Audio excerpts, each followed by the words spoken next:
Where are you from? We're from Russia. You're from Russia. From St. Petersburg. Okay, so what's the reason that you came to this competition? Two reasons. The first one, we moving to Serbia not long time ago, just three months. The second reason is the Kikinda Aero Club give me a sport license and we working together, and now I'm flying for Serbia. For me, this is once scene when I can control everything. No, not weather. It's this other guy. But in this time, in this moment, I'm control everything. My life, my balloon, the lives of my passengers, and something else. And for me, it's a more comfortable feeling which I find in my life. Bilo je veliko interesovanje sugrađana da budu ovde u balonu, da lete, da iskuse. Kako se ti osjećaš? Da li si do sada leteo? Ovime nisam, svačime jesam, ali ovime nisam. Kakav je osjećaj pre nego što se poleti? Za sada još nikakav, kad poletimo bit će veoma. Šta očekuješ? Pa, ono što me uvek pevačilo. I predivnu panoramu, pretpostavljam. Tako je. I uživajte. Hvala puno.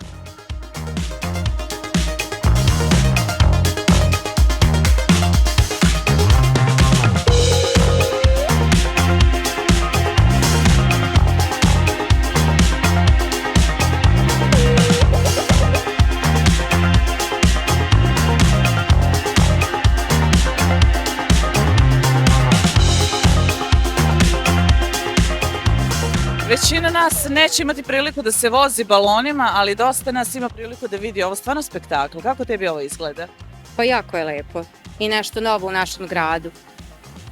Jesi bila jedna od onih koji je možda želela da leti, ali nije bilo mesta ili... Ne, naravno, meni je ipak bolje na zemlji. Dobar dan.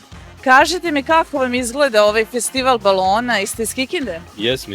Kako vam deluje ovo? Da li ste želeli i vi da letite ili ćete možda leteti ili nije bilo mesta? Ne, nisam želeo da letim, nego da vidimo samo ovo. I kako vam se sve ovo čini? Fino, lepo. Jeste imali već priliku da ranije vidite ovako nešto? Pa videli smo ali iz daljine, Grčka i tako, ali kod nas ne. Kako vam izgleda ovaj današnji?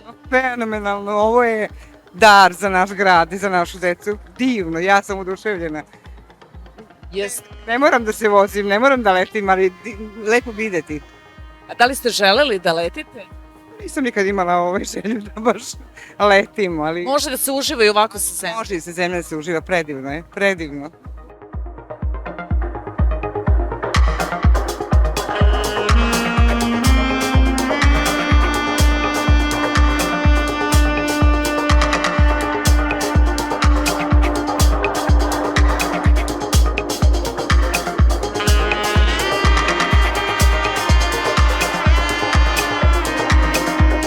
Osjećaj je super, nisam baš ovako zamišljao, mnogo je bolje nego što sam zamišljao, kao neko bestežinsko stanje, lebdiš bukvalno iznad grada, nema vetra, nema ničega i gledaš ovaj naš predivan grad kao na dlanu koji je prelepi ovako, a iz tog ugla iz koga nisam uživo nikad posmatrao, zaista fenomenalno, dođe mi da se raspitam i da kupim jedan ovakav balon pa češće da letim, zaista sve je ravno, puca pogled u daljinu, videli smo i Nakovo, videli smo i brdo Kinđa, najvišu tačku i te našu plodnu ravnicu smo videli iz jednog lepog ugla i blago pticama što ovo gledaju svaki dan.